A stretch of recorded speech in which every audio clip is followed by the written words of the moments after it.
The vocational school in China is Apple. Apple is investing quadruple what the Commerce Secretary called a once-in-a-generation investment in America. And I figured out that Apple was investing, by 2015, $55 billion a year into China.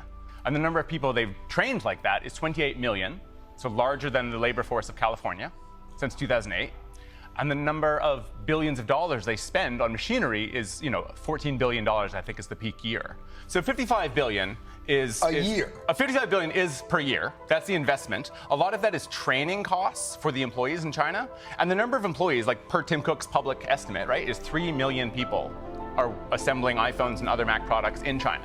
But my point is, lots of times people think there's great vocational training in China. The vocational school in China is Apple. They've trained all these workers. Yes, they've done a huge job. So let me just put the 55 billion in context. Please. I could not find any corporate equivalent for how much someone is investing in another country, so I had to go to government efforts. So you look at something like the CHIPS Act, right? Biden's flagship plan, let's bring chip fabrication back to America. That's 53 billion over 4 years, right? Another way of saying that Apple is investing quadruple what the Commerce Secretary called a once-in-a-generation investment in America. Then you go back to the Marshall Plan, and you're thinking, okay, so maybe it's like half of the Marshall Plan, something like that. That's going to be crazy. People are going to relate to that. So I take the Marshall Plan spending from 1948 to 1952, right? This is sort of like America saving Europe after the World War II. Yes.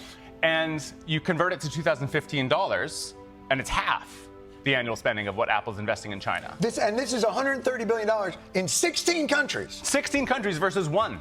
Versus one country. Yeah, and it's not one, right? It's like the modern equivalent of the Soviet Union. It's our biggest adversary.